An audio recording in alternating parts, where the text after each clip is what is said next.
All right, good morning, everybody. Decided to do a special New Year's Eve futures radio pop up, last minute decision. I wasn't really planning on trading this morning, really. Anyway, since it's the last trading day of the year, and I've had pretty good, progress. I made pretty good progress this month and this year. It's been it's a green year, so no need for me to really push it this morning. And so I already had it in my mind to not trade this morning like a week ago. So I decided to go ahead and do just an informal, casual little setup or a little live stream this morning. To bring in a new year kind of trading, all that good stuff. So I haven't even really fully set up my charts this morning. Just getting, preparing because I made this decision at the last minute. And I was preparing to get everything ready for the stream. So we got a little bit of movement this morning, though. A little bit more volume than we saw yesterday and the day before, I think.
Right.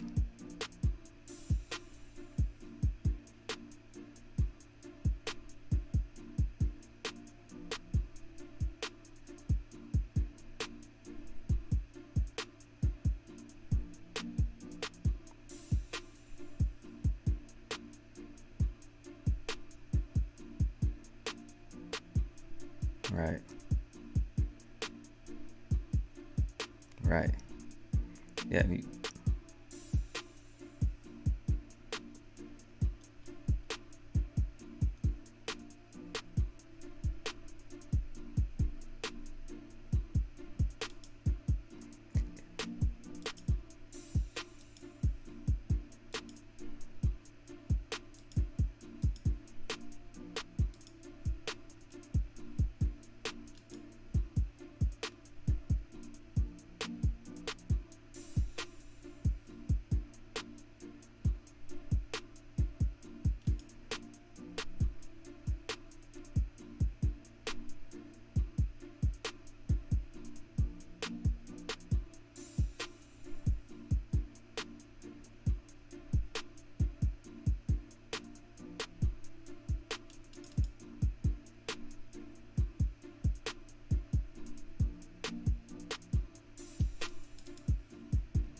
Rambling on, but I did just want to, with it being a new year, I feel like I'm not necessarily saying that the viewers of this channel aren't using volume, but it is something that can be left in time in case someone stumbles onto this video as a way to find consistency by really interpreting volume. And what am I saying? Just one last time to reiterate.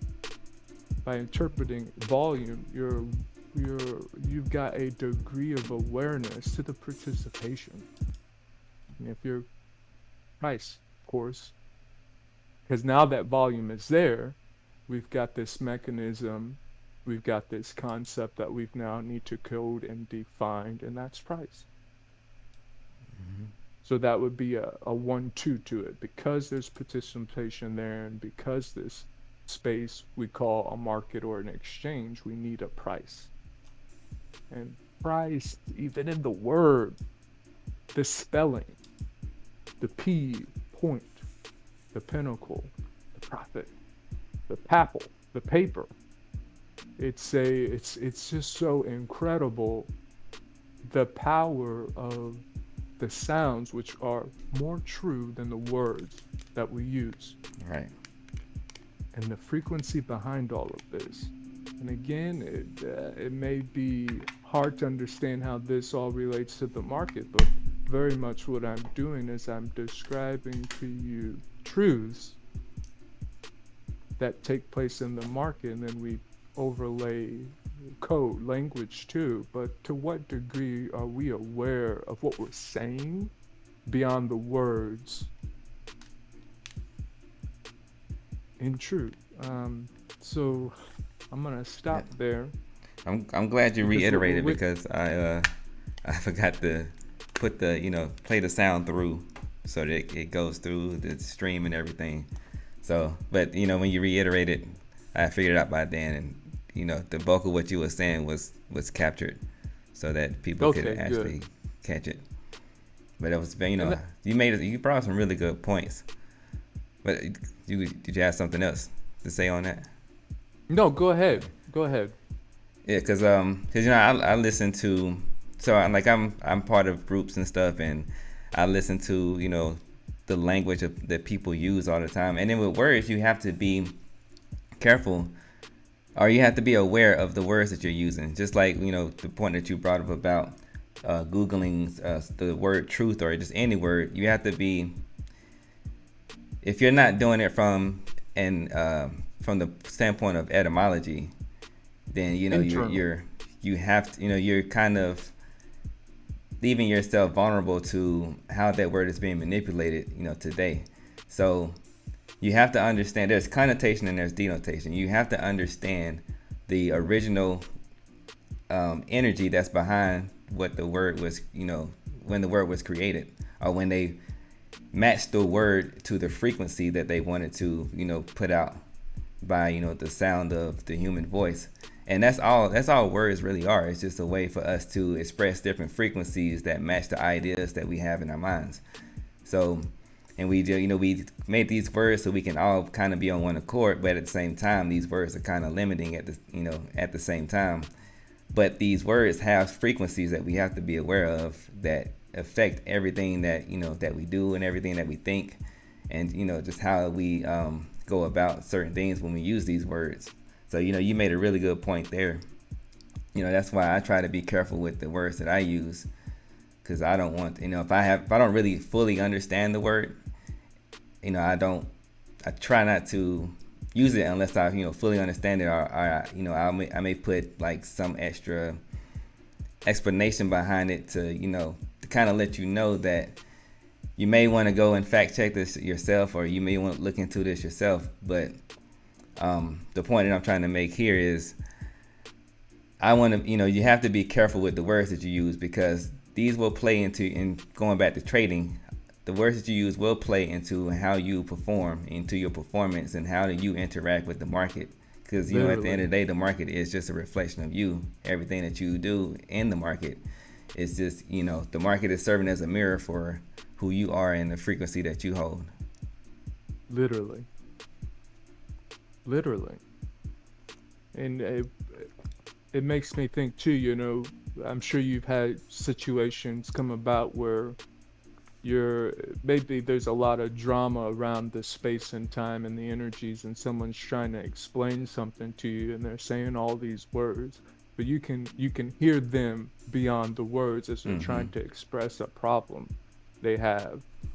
It doesn't even matter what they're saying, you're able to feel the energy beyond the words. Right. So that's very much the aspect I'm trying to bring out too. And as I'm listening to you talk, it's also just bringing up to me in this space how, from the research I've done, for me, and it's very hard to find balance, especially in this space-time that we live in today. For me, I'm not much of a big fan of an external reality defining for me who I am, what I am, and where I am, how I move, and all of these things. For me, I'm at odds and conflict with that. Hold up, no.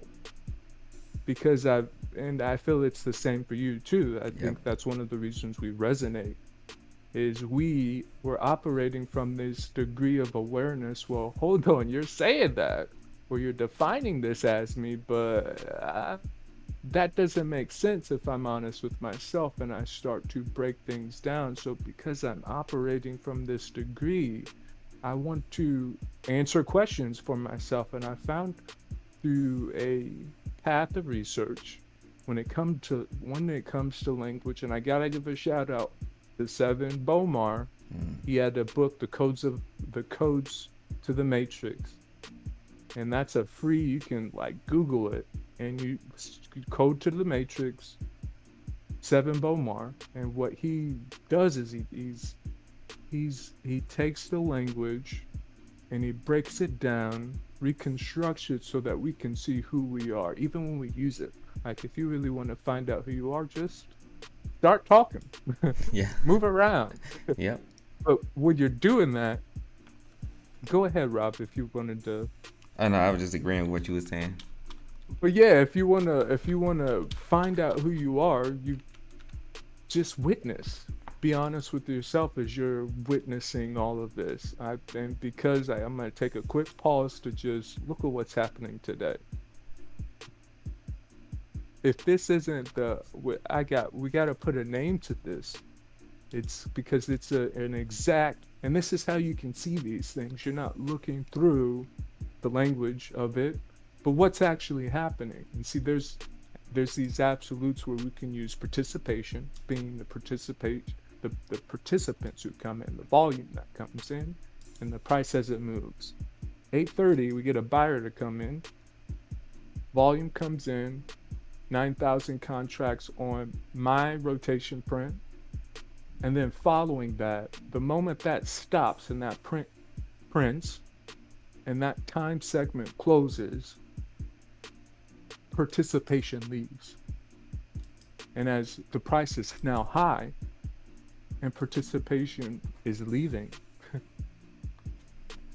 we then find a participant on the other side accumulating in all of the buying that's taken place high. And then as participation continues to decline, and this participant at the top on the offer as a seller is still there, what's going to happen next? And this is where you can be honest with yourself, right? As you're witnessing it, not from any type of external program, but being honest with yourself. And you can even use examples within your own life to describe these events. Like if you're confused about anything I'm saying, like just get down to the truth. Get down to the truth. And the code that I'm going to give you for the truth for now is that it is. And because it is, it is. It will be true in the past. It will be true in the future. It will be true now. It will always be true. Now, funny thing enough is when I asked myself this question, I felt at the time I had 25 years of being on the earth, and I'd say at least 10 of it not fucking around, rolling up my sleeves and trying to figure out things. I should be able to answer that question, and I did. And what it did is it triggered a very spiritual experience for me that literally changed my life. I looked to my ex-wife at the time and I said, babe, I'm never gonna be the same again. I can see it's almost like I've been reborn again, seeing what's actually been taking place in this space-time. When you really ask yourself the questions and you're honest with yourself. So again, here we go. So that offer, that seller sitting at the top there, as that buying stops and now price is starting, the moment price started to turn over and go down, immediately what's gonna happen if I'm a buyer at the top? I'm gonna have to make a decision based on my state of awareness as to how I manage the risk to me taking that buy trade, with it being impulse triggered most likely. If you took the buy trade off the open, how are you gonna manage the risk? Well, see, there's gonna be we'll call it smart money, that's I think a common term, who have a degree of awareness to what's happening, and they manage risk, and they may even within their system be able to take advantage of that and be able to quantify the fact that there's so many buyers trapped in that there's going to be value in what's happened next. So those buyers that are able to react to what has just happened based on their state of awareness, they close it. They book the loss. They may even be able to notice it before that initial sell came in, that offer printed, where they're going to be in it. And then what follows next? Boom, now people have to react. And that's where we get even more participation to come in. And then we're going to get even more participation that comes in just triggered by the impulse, not even aware of what's happening in terms of volume, the participation, and price. I can't remember where we were initially before I got started talking into the markets, but that does complete my thought with the markets. Now what is the response to those two events happening? One, the high volume increase of participation of the smart money and our seller accumulating and now positioning for what's about to come. That prints with high volume, and now people have to react. And we get a huge sell-off. We get price to come all the way down to 16,388. And now we're waiting for the response. Currently, there's a passive buyer here. They're waiting to see how big this order is, if there's value in supporting the market here, as participation is declining, following those moves.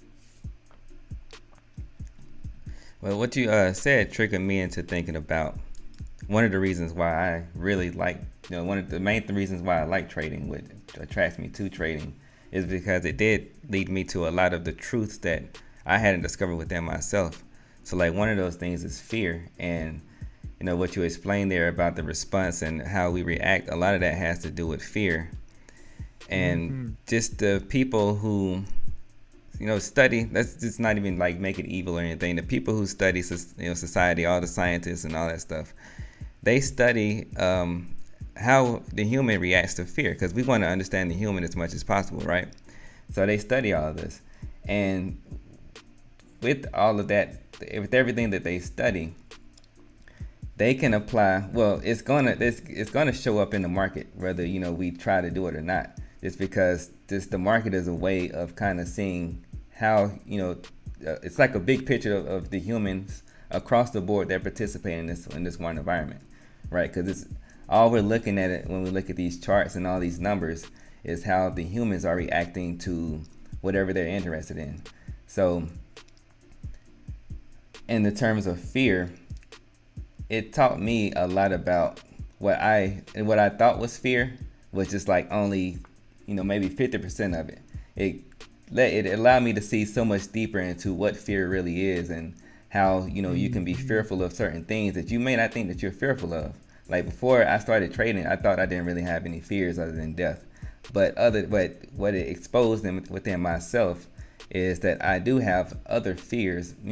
I did have other fears beyond just those certain the normal things that people associate with fear, such as getting hurt or something like that, or maybe something that deals with family, the loss of a loved one or something like that. That's how we normally associate. Those are the things that we normally associate with fear. But fear can get so much deeper than that, and this is something that you have to discover. What are you truly afraid of? And trading in these markets, especially day trading, I think does it the best. It will, like I say all the time, the markets are just a mirror to yourself and to the human as a whole. But getting in here and trying to make profits or do whatever your goal is with trading, it will uncover all those truths that you're holding inside, that maybe someone, or just the way that society is ran currently. You've been had someone else define who you are or what's important to you. But if you really approach this with an open mind and just go through the process like you're supposed to, then you will uncover the truths of who you really are. It's kind of like you said before, of when how Seven Bomar talks about, if you want to discover who you really are, just start talking and just go through it. You have to put yourself out and just allow yourself to be vulnerable and just execute. So with the markets, it's just execution. Executing with sim trading, or with it's best to do it with live money, because it'll really uncover a lot of truth within yourself, especially in terms of fear. But I'm kind of like rambling here, but because it's triggering a lot of thoughts at the same time. but yeah, that's really, I think I made the point there. And of course, I'm going to piggyback on a couple of concepts you introduced. One being the market being a place, because this is one of my big theories. I think that make me is, and I've spent all of my adult life has been observing the different markets and exchanges that exist in this realm we call Earth in English, right? And I really believe the reason for me being absolutely attracted to it, because it's a place that I can go and really learn who I am, and really, to be honest, with who we are as a collective species we call human. And for me, it was understanding how we got here. So and I bring up this analogy, I know, Rob, you've heard this analogy a lot. I'm not sure if I've said it on this stream, but if everybody, I'd say a lot of people, especially the millennial crowd, we've seen the movie The Matrix, and in the original Matrix, that they introduced the concept where you could read the matrix code on the screen as just green code coming down, just coming down, and that's the code. If you want to be honest, we actually have something like that digitally here in this space-time earth we live in, and that's the markets. It is literally a reflection of who we are. Mm-hmm. And I oftentimes bring this analogy up. Just I can't tell you, at least 3 times a week, you know, there's gonna be people saying stuff, but we've already kind of hit on the idea that you only know what you know and you don't know what you don't know. So when we're using these words, is it what we're using from a program? And of course, it has to be that. You know, you're not, when you're out of the womb and you're coming out the womb, you're not speaking English. This is something you've got to learn to fit in society, right? And if you don't go through that process, coming out the womb, learning English in certain parts of the world, you're not gonna fit in. And in fact, in most parts, if you're coming out of the womb and you're not speaking a language to where you can communicate in this reality, this grid, this matrix, then you're put in a box, a category, to where you're defined as, you know, quote unquote, you know, you could even be a mute. Maybe you're deaf and you can't hear. And you see how just with that concept, I could go down a couple of different avenues there, but I want to bring it back kind of to the point, and that being that what the markets are representing is, so you can say whatever you want, but there's action. So saying, speaking, expression, there's a degree of truth beyond the words. Now, if you're tapped into that with yourself, and people express their truth beyond the words through their energy, their vibration when they speak, you'll be able to see this within yourself. And these are things you can't fake. They're degrees of awareness that you have within yourself that you see within other people. And you can see that truth through the expression. But then there's another truth. That's the body language. That's the action. That's the movement. Now, in the physical reality, because we are physical here, Mm-hmm. we can't always see physically the energy of the expression. But see how now there's a higher truth, almost a hierarchy to truth in the matrix, in this thinking, because we're still in language now. You can get outside of language, we could just be operated at frequency. That's a whole other thing. But since we're here in the language, specifically English, there's rules to the matrix. And because there's rules, there's a 1, 2, 3, 4, there's numbers. So there's a hierarchy to this. And what I'm going to say is, in the hierarchy, there's a physical. I act. I can say whatever. But when I act, there's going to be a way heavier depth degree of truth. Yep. And when that's what the markets are for this realm. Like, we can hear things from the screens. We can hear things from the radio waves, the frequencies that we can't see. Sometimes we can even see them, but they're still coming from a screen most of the time. But when you can see the actions, meaning I'm placing the trade and I'm doing the action here as a participant, you can see how that's going to trump what was just said. It doesn't matter. And what I found through my experience of watching these actions, and then the reality paint a narrative, the words behind it, you begin to see a program, but you've got to be present. Again, it goes into the concept of being honest with yourself. You want to know who you are? Just watch yourself. Being honest with yourself. Try to cancel out. This is another thing Seven Bomar expressed that really resonated with me. Honestly, changed so much of my reality where I got control and power. But I had to do this, and I had to practice this for many, many months, maybe a year. One of them was the whole body breathing, of course, but that's not what I was talking about. But that's another aspect I need to bring up. But it is, when you have a thought in your mind, Like this is a game, it's a spiritual game you can play, but you want to try to dissect it. Where exactly did that come from?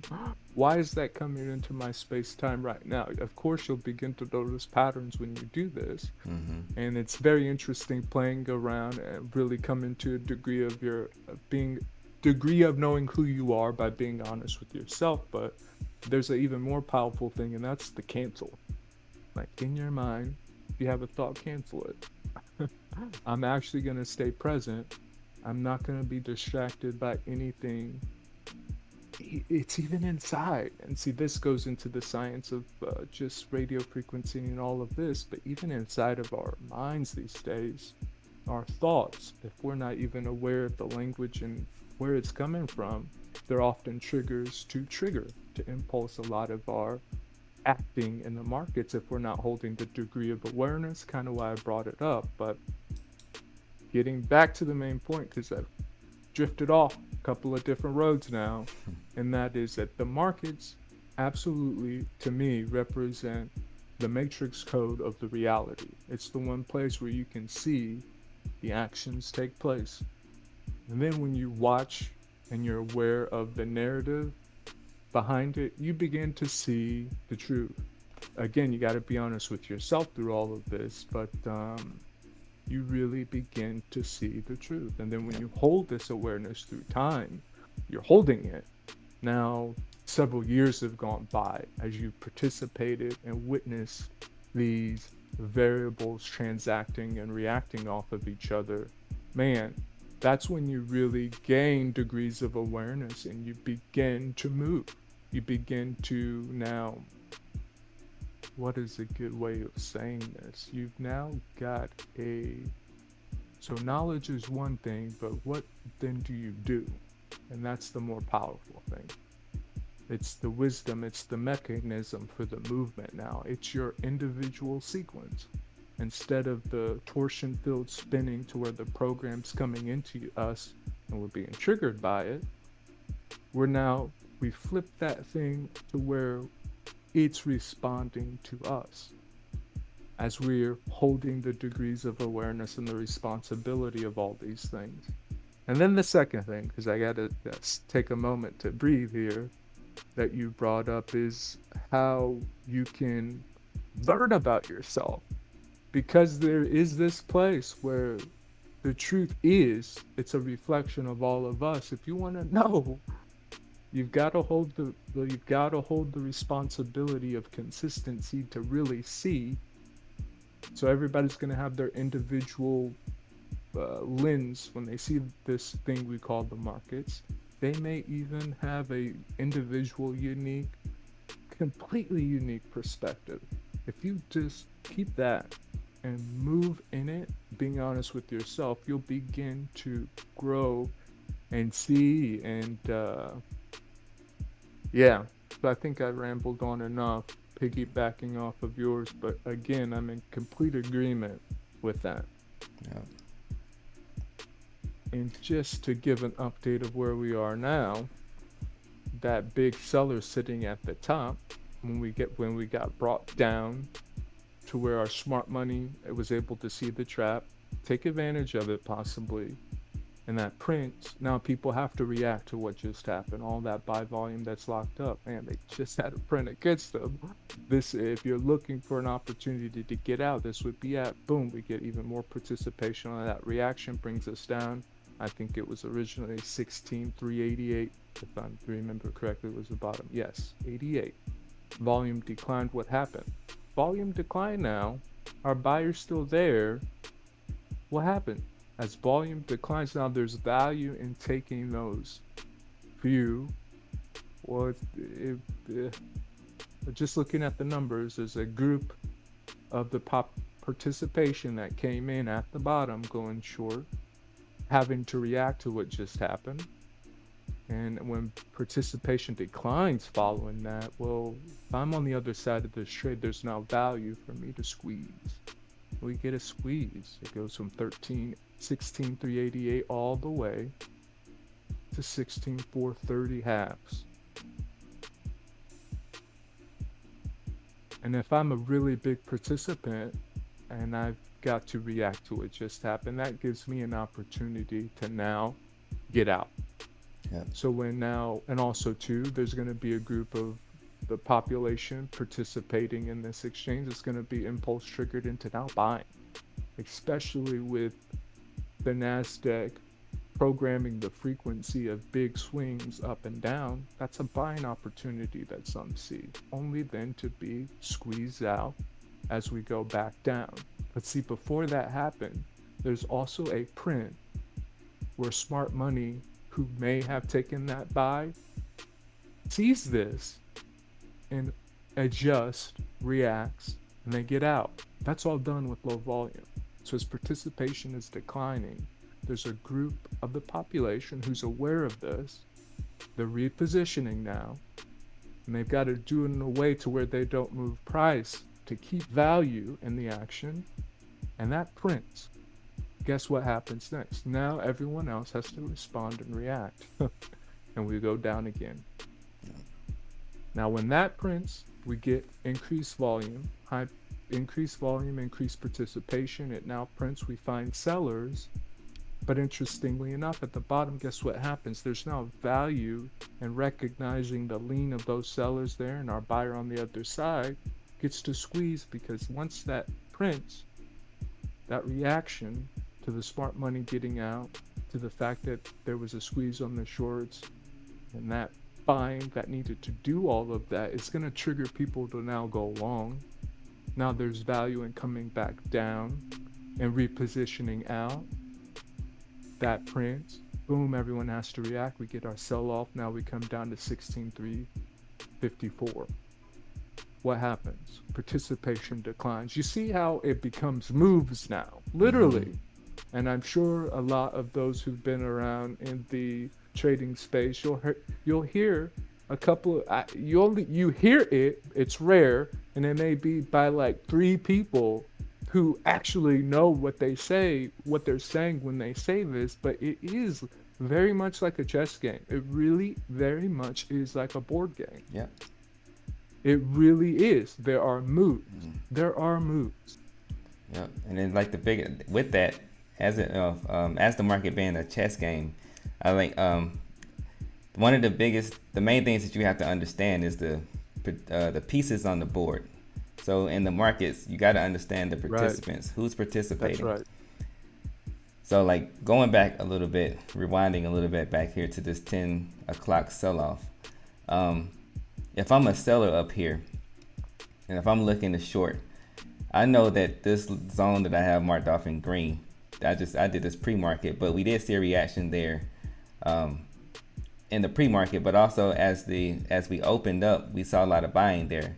So if I'm looking at this as I'm trying to short, I know there's going to be some buyers down here for me to enter into my position because I'm trying to sell into that position. So that allows me to really, hit this area, trying to, hit it with a lot of size so that our buyers get exhausted up here. So now, to fill the rest, if I get all of my positions here, there's still going to be some more orders that need to be filled. So we got to look lower to fill these positions. As and that's the who's looking for where they want to fill and how they want to fill the positions. That's what I'm calling wholesale. That's our market maker. So that's the guy in the middle, and understanding how they do what they do is extremely what I found this year. It's been one of the key things that I discovered this year, and kind of I didn't discover this on my own. Kind of to give a shout out to JJ with what is it? Confessions of a Market Maker. That's where I discovered this whole wholesale concept. But understanding how they move the markets and how they look for inventory and all that stuff, then that can give you a kind of a way to be more precise with the execution of whatever strategy you develop around that. So, so kind of to reiterate what I said, just to kind of clean it up. So if I'm looking to short in this market, it'll be better for me to look where buyers are more likely to start their position. And also, since we saw this sell-off here, some of that buying is also going to be shorts covering that got it up here. So there's going to be a lot of buying here to fill my position, and if I have a big enough size in my position, then that's going to, kind of force price to go down, because our wholesale has to look for, prices or participation lower in order to fill all the orders that are coming in. A magic code within the language that I think would really put you in the frequency of wholesale if ever you lose your balance would be, and I brought it up the last Friday we streamed, if I'm a buyer, I want all the sellers I can get, and I want to get the best price I can get if I'm a buyer. Right. And that's going to be the mindset of our wholesale participant, and vice versa when I'm a seller. If I need to get out, I need buyers. And you could see how it's almost interesting when you play with the idea. Just put yourself in the position, I need to sell something. Now, how bad do you need to sell it? And if you're holding a degree of awareness and responsibility to the exchange, where I've got a contract with the exchange itself to where I'm a participant, and I'm now a seller, well, I want to get the best price if there's buyers here, especially if there's buyers here and I know I need to sell. So that's definitely a cheat code within the language that I believe will just automatically put you in the state of mind of our wholesaler.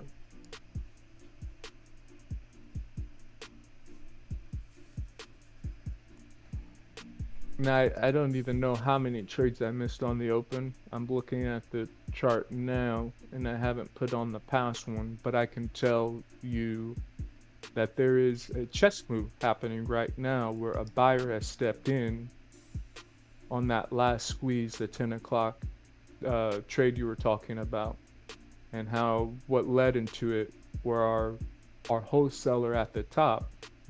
It needs to get out, but it needs those buyers to come in so it can get out as it's taken the other side of the trade. And then we get that run down. Well, there's someone else on the other side who's taking those longs as these shorts come in. And when the participation decline and people start to exit the market, volume momentum's decreasing. There's now value in coming back up.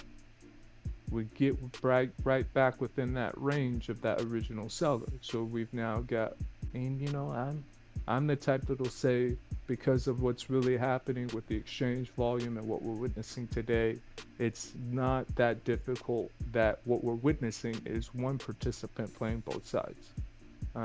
Or a segment of the participation that where they move so similarly, they might as fucking well be the same participant playing both sides. Right.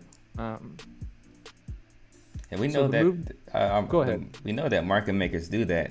They'll work together to move the price around. So like they'll have one, they're going to use the same code or the same program. And they have one of the market makers like, okay, you're going to take the short side of this, and I'm going to take the long side of this, and let's just go ahead and work together and move the price back and forth.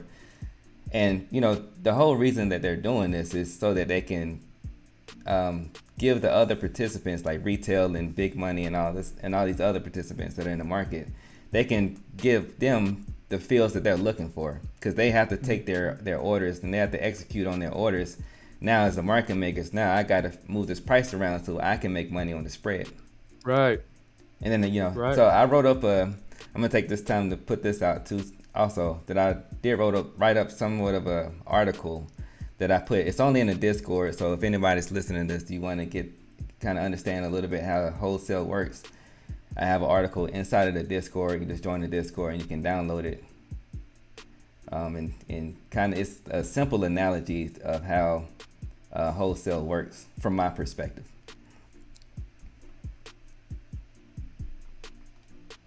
Yeah, another thing too, if you guys are liking these videos, finding value in them, give us a like, join the Discord. Also, leave a response. How are you resonating, not resonating with what's being said? And then we'll keep coming out with them on the Fridays. But if we're not getting much of the likes and response, it's There's no shame in just keeping this on the inside and begin bringing value and growing all of this in the inside. A lot of the concepts that we introduce on this channel, I'm going to argue and challenge anyone out there who's hearing this, try to find it. Yep. It's a very rare conversation. These are Mm-hmm. rare degrees of awareness being described to a way where I would argue anyone could hear it and understand. There might be some confusion, but if you understand the words, they've already been said, and it's like the concept of truth. If anything we're saying is true, if the concepts are true, if this string of logic is true, it will always be. And it's really interesting too, as I say this, you'll find situations in the reality where you'll be experiencing things and then things come into your mind that really resonate with that moment and even allow you to get through it. And that's code and truth. So definitely give us some comments, like, subscribe, join the Discord, leave a response, tell us about your journey, where you are, that kind of stuff. We would love to hear the interaction because from my perspective, we're in unique times, Yep. and there's a maybe I don't know if you want to get into that, but we're in very unique times. One of the unique times that I want to speak on too is this right here. This right here, CME open interest, 94 million contracts. When I started trading and I started to look at the exchange volume and how as I began to be aware of participation, like you brought up, like you need to know who you're playing the game against. Mm-hmm. You also need to know how they play the game. Not only that, you need to kind of have an idea of what is value to them. What is it they need to do? Yep. And when you kind of tap into that code, for lack of a better word, you can then begin to see these things play out within the moves. And you can literally just witness how it's really the same thing, the same truths happening back and forth, but using these different degrees and shades of frequency to transact. But it's really the same thing happening over and over and over again. Now, back to the main point, being us in a unique time space is, since I've been looking at this number, it's gone down now about 36 million contracts in open interest. That's a big deal for an exchange. It also gives us an idea to the level of transacting that's going to take place, knowing the participation that's here. And it sort of makes sense when you see how price moves intraday. To give you an example, if there's a low amount of volume held on the exchange, or we're seeing that volume decrease on the exchange, what it's telling us is it gives us an idea of participation and risk appetite. What it's saying to me is that there is no value in me holding money here. So that money that was there is now gone. And it could also be that a lot of that money that was there and that's gone is participation that's left.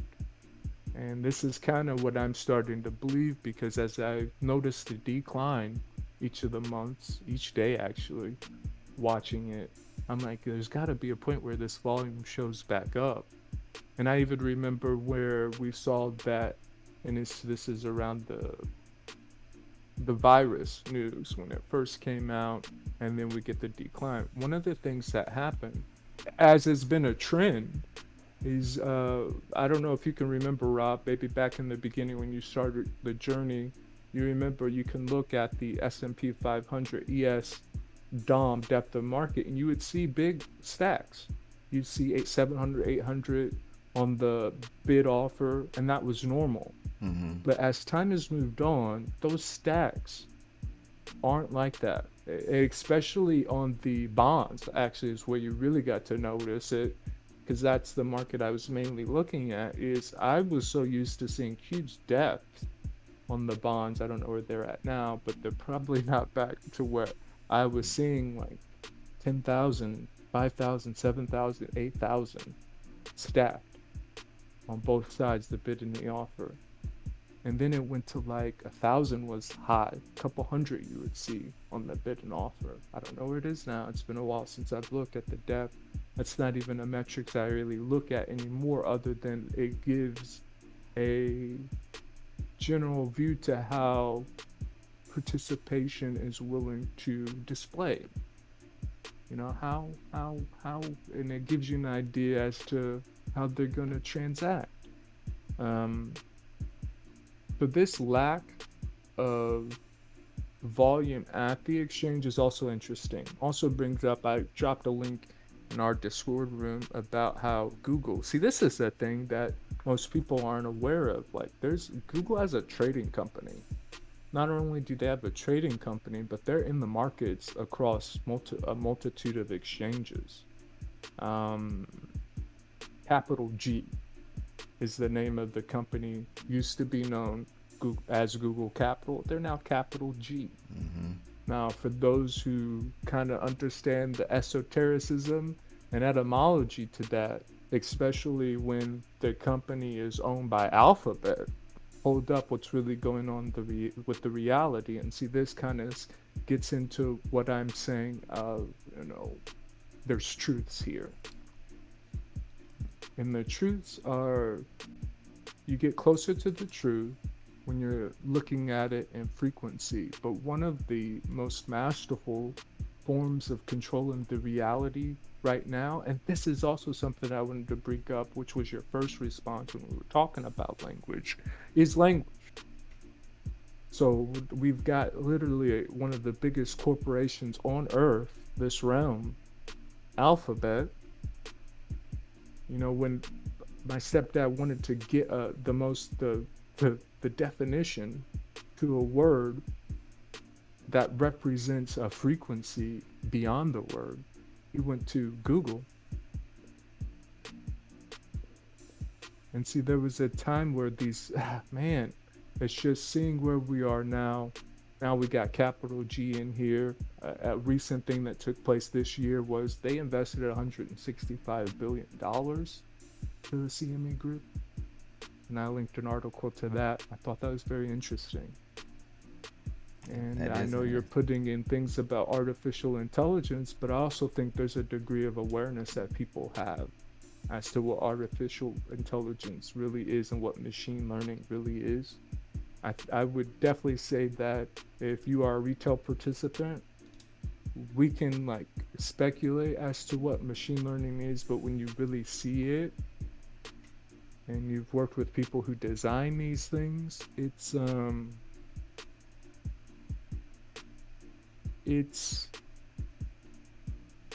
basically what it is a reflection of us. Mm-hmm. Because I can only code something to do something based on my degree of awareness. Now, if I give this thing that I've now coded with these functions and metrics for measuring and moving within space and time based on these variables I give it, then I add in this optimization where it is able to interpret for its own. Of course, this thing can move fast. And if I've got the infrastructure that's way faster than all of my competition out there, and I've got this tool that's learning, well, interesting things happen in the market. And you begin to see this being developed when you're looking at price and participation. I guess what was my main thing that I wanted to get out? I got to get back to the whole point of it. Language.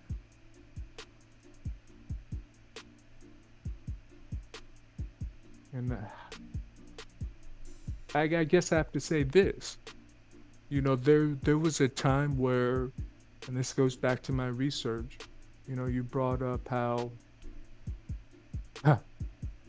what we'll find here is that there's a hue of man, right? There's a spectrum of all these different shades and differences. but we're all the same thing. But because we're the same thing, there's an opposite. And because there's an opposite, there's a shade and grade and spectrum and hue in between. So because it is, it is. So this is me trying to get into the truth of things and whatever. But from what I found in my research when it comes to the language and the different shades of human, is that if you had a unique shade with your tribe, you had your individual language.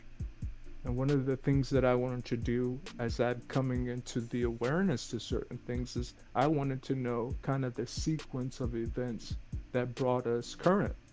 And what I found is that a lot of the start to narratives come from language. Yeah. And there's so many when you go you do research on the indigenous, like if you try to find a North American, like, so we'll say North America, for example, that's going to be the location where the womb I came out of. That's my geography. My foundation code's going to be English. That's going to be the foundation code you'll need to be able to understand, to move, function, operate on this geographic space in terms of a foundation code. So if you look at the indigenous, I think most people, we've been indoctrinated that it was the Indians, Native Americans that were here. But see, I found very interesting stories about the beings that were here, and there's even a debate on who was here first. Right. Obviously, what we quote unquote will call Native Americans, they have a history here, but their history goes way far back to where what we quote unquote are describing and been indoctrinated as what the Native Americans were, man. Yeah, there's a her story to it, and what it shows is that there were so there's a book, and let me get the name of it since I'm referencing it. Let's be accurate and correct. You want to say anything, Rob, while I get this? It did trigger a thought. Nah, but it left me.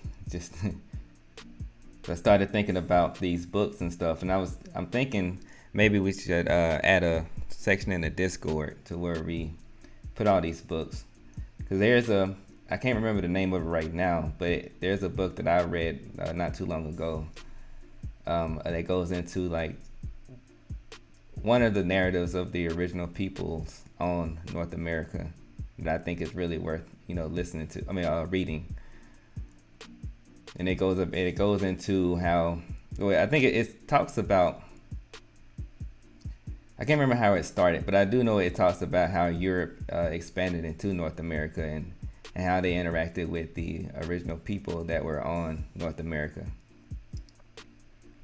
So I'll put that in the Discord as well once I get the name of it. Dude, and this is an ever expanding concept that's growing as more people here on Earth are beginning to come into this degree of awareness. They're actually picking up these very old books, looking at these very old maps, and they're coming into new degrees of awareness. There's this guy who I follow, James Booster. I'll have to post a link to the Discord room, so you have to come to see this. But he had a recent video, and then I'll get back to the main thought. He had a recent video that he uploaded. If it wasn't last night, it would have been the night before, where he grew up in Pennsylvania.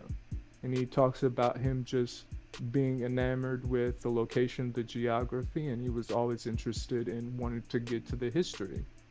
And it's funny enough because it actually brings into what I was just talking about, Native Americans. But anyways, in that part of the country, that northeast there, let me see if I can find the name. It's the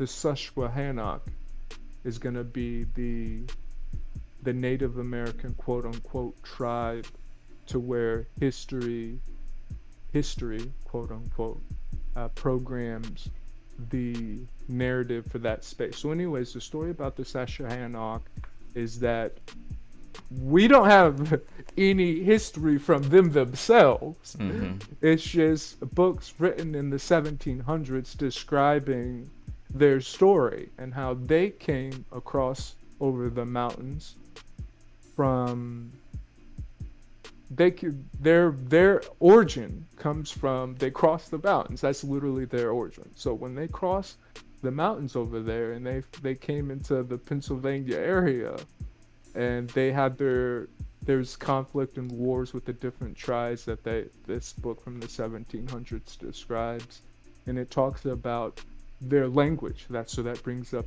one of the things, their language that they use, and one of the description was, I'm sorry to just jump to all these different concepts, but I'll stick with language and then I'll cover the others like this. So sorry about that. But with their language, so when we speak English, there's a lot of mouth action, a lot of tongue action that needs to be happen. But with their language, it's 100% guttural. Everything that comes out is coming from inside. Mm-hmm. And see, when I heard this story and this was being described to me based on him reading this book, you know, when I hear these things, because it resonates, like literally, you feel that like frequency as it goes up your spine, and your hairs on your arm stand up, and you get a reaction. So that's another way of tapping into truth. If you're experiencing something and that's happening, really try to be in the moment of that. Soak in as much as you can, because there's so many degrees of awareness that are happening in that space time that if you keep with you, and this is a concept I always say, hold the frequency. If you hold that through time, you'll gain so much value through time as you become more and more aware of what's happening. So anyways, he's describing this guttural language that they have, where when they speak, you're hearing a sound, but they're not moving their mouth, they're not moving their tongue. It's all coming from the inside. Mm-hmm. And these are giants. These are giants. These are the big Native Americans. I don't know if anyone's heard the different stories, the folk tales. Well, there's so many that I've heard over my lifetime. But when you hear of the giant natives, these are going to be these guys that came across from the mountains. And this will be from west to east. And so the reason I bring up that story, because it really parallels to what I'm saying, and the name of the book is America Accurate Description. This book was written in, this predates Columbus. It's written in Latin. I can't get the actual date, but it predates Columbus rolling up. And it talks about how when they first rolled up, what they found is that off the coast, Florida, Louisiana, Alabama, what we know as Florida, Louisiana, Alabama, that kind of coast, they found civilization there. And they found civilization with stuff that could compete with what they had in Europe. The native tribes looked kind of what we were programmed to see as a Native American. They very much held that, but their degree of awareness was very much to compete with what we're told was happening in Europe the first time. And the original book talks about how there was no way that they would be able to try to conquer these groups of people, because not only did they go deep in terms of the population, the awareness, the combativeness that it would take,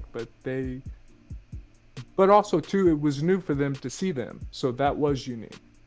They also, in this book, it talks about how the West Coast, because there's Mexico too, so this went all the way down to Mexico now, Panama. This is all culture that it was established, man.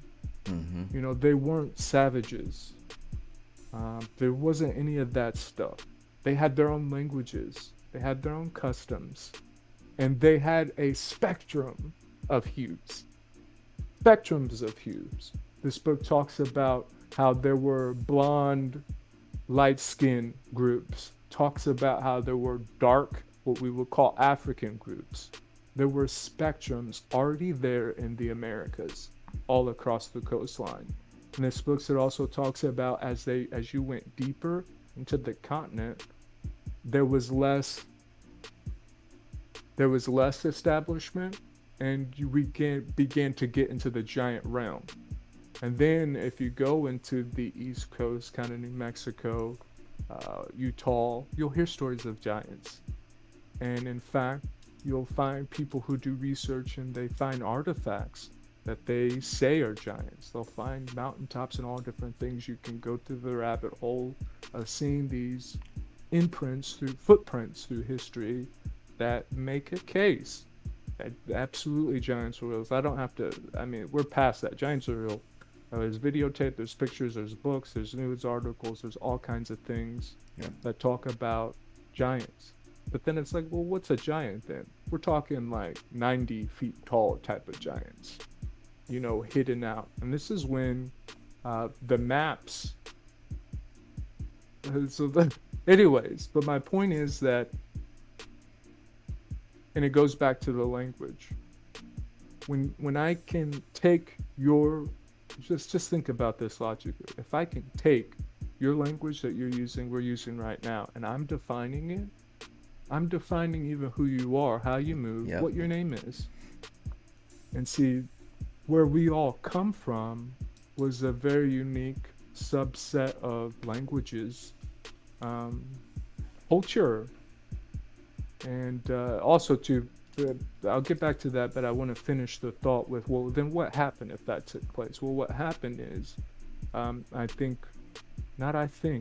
the truth is, right? So because the truth is, it is. And because the truth is, it is. One thing that is always been true, either from the program of the external trying to tell us what truth is, but also from our experience, I would say that most people, especially if you're in this kind of category and you're tuned into this show, we've been through what they call a deluge. That's where you go through some shit, rock bottom. I've definitely been through that too many times to count. Each time I go through that, you learn so much. So this deluge represents a truth that, because it's true. Well, see, Earth does the exact same thing.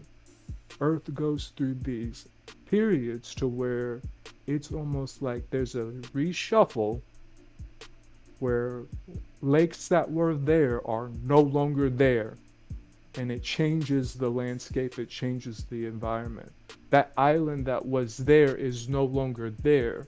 That changes the landscape, the environment, and the temperature.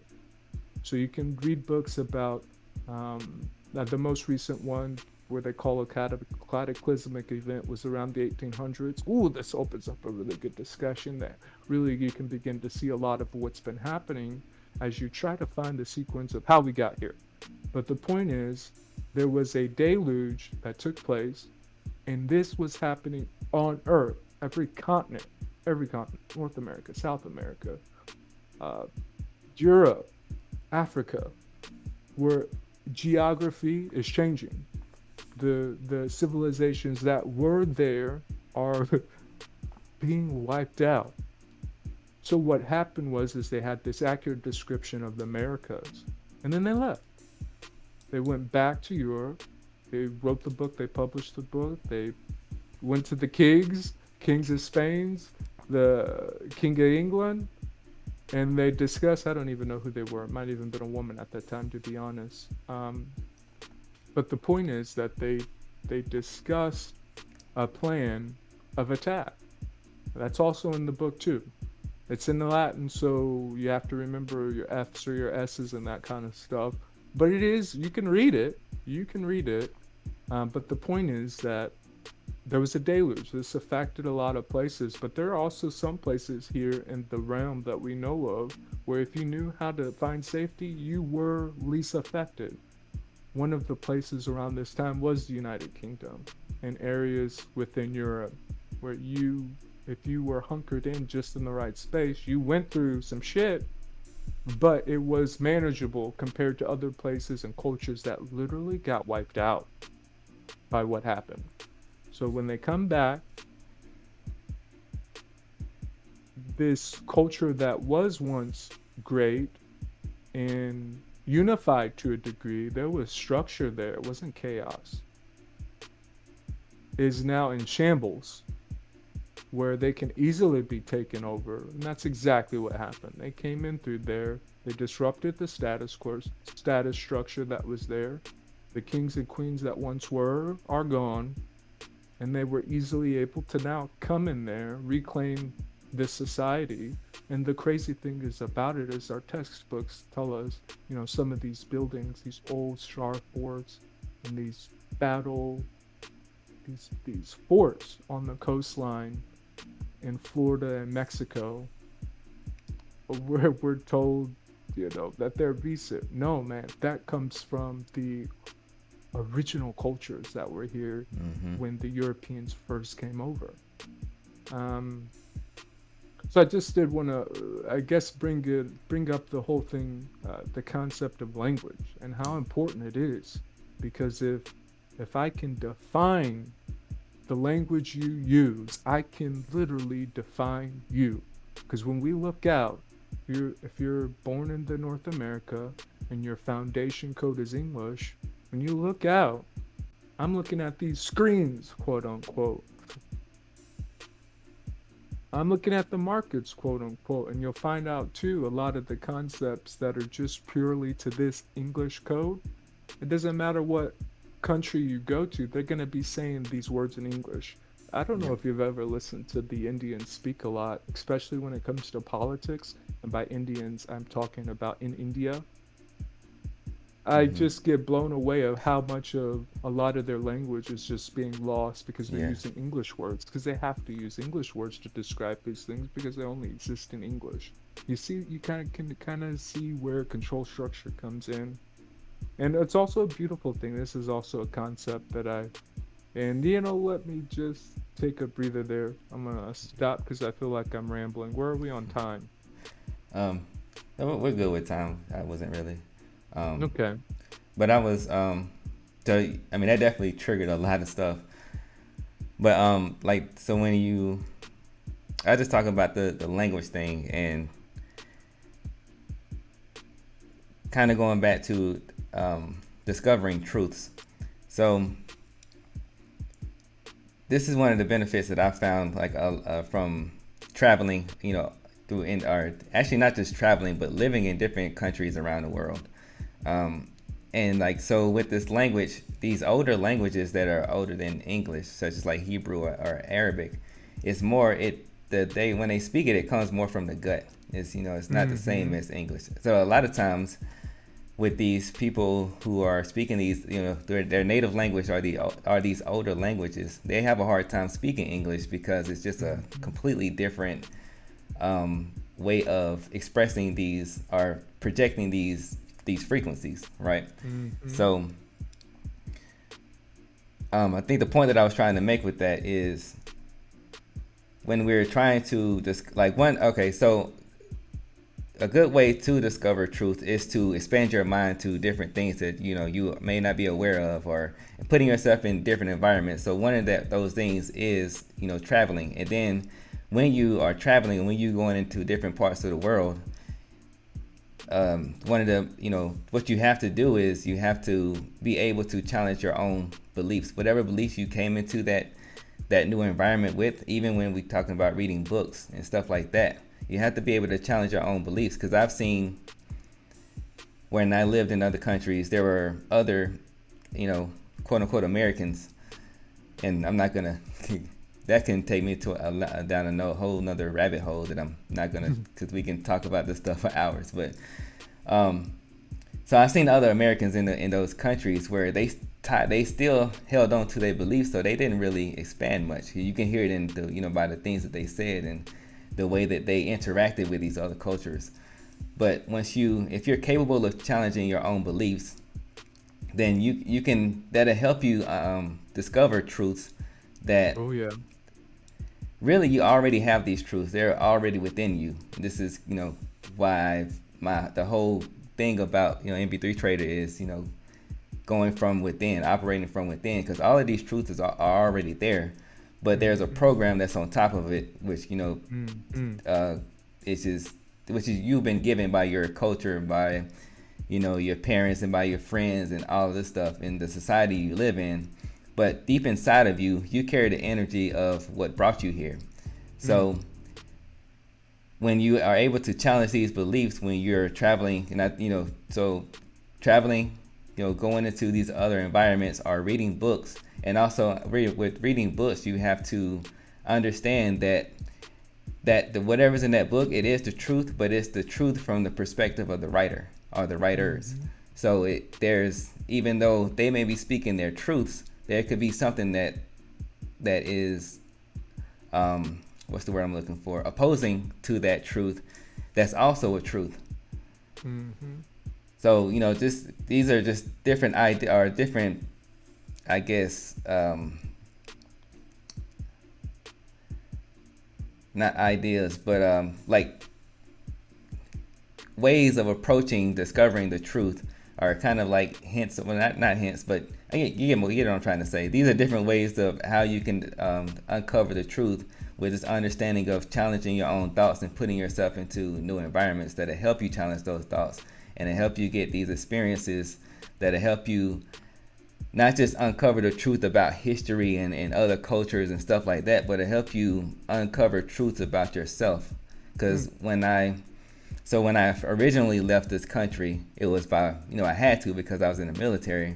But even doing that and being able to challenge my own thoughts and beliefs in these new environments, I was able to uncover a lot of truths about myself.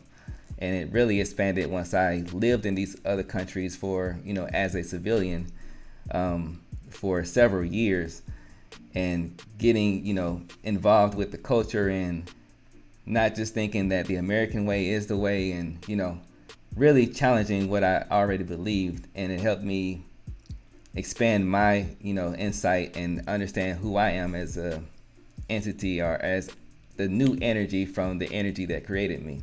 Right. So I said a lot there, and that really deserves, I said a lot that really deserves, much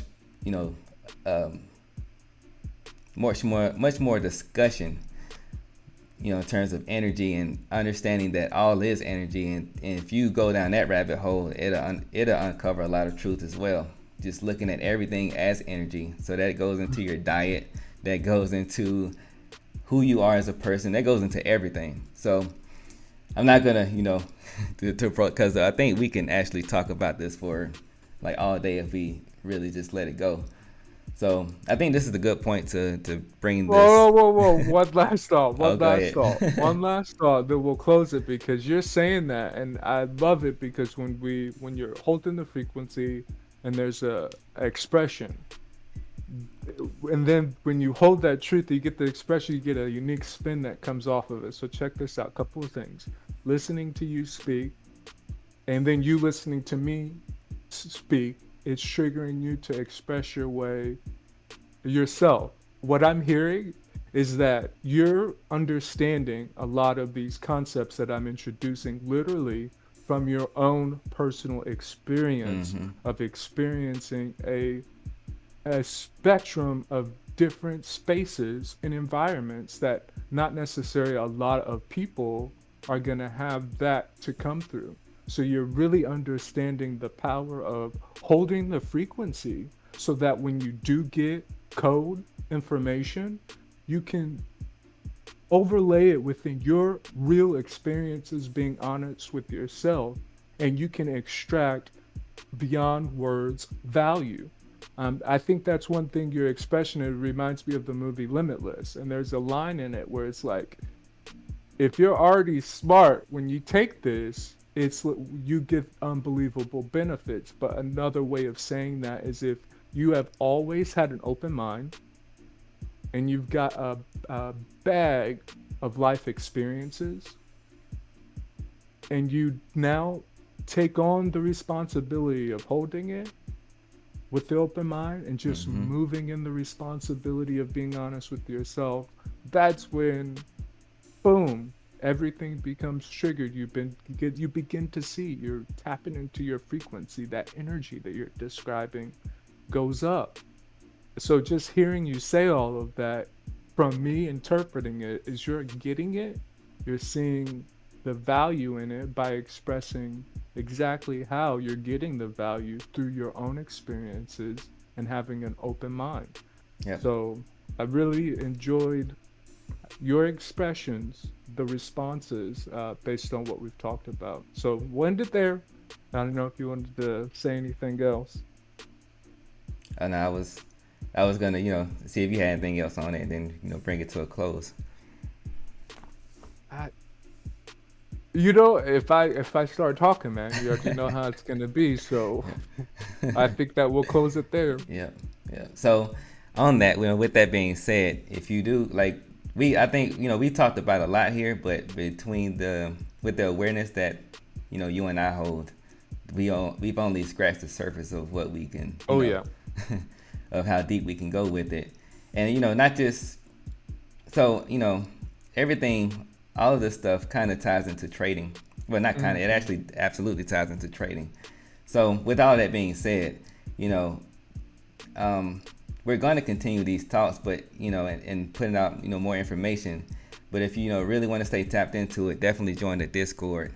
And if you're not already subscribing and you're watching this, go ahead and subscribe and hit the like button, all that good stuff. But yeah, so definitely join the Discord, because I think that's where we're really unloading a lot of this information. I know for myself personally, I've unloaded a lot of information that I haven't put out anywhere else in the Discord, Hmm. just because it's easier. So yeah, join the Discord, and yeah, And we the go ahead. only way, Go ahead. I was gonna say, and the only way you really get to see some real degrees of trading the market from degrees you're not really going to see anywhere else is going to be the Discord. We Yep. don't necessarily have a schedule, but when I go live, I mean, that's an opportunity for, or when Rob goes live, these are opportunities where they're not on YouTube, where you can actually get an experience is really what it's about, where if what you're experiencing it is true, guess what, it's always going to be, there will be truths to it. Mm-hmm. Yep. Yep. So we're gonna go ahead and wrap this one up, and I hope everybody have a good, a safe and a blessed New Year, Happy New Year. and we'll see you next year. Trade it easy. That's right.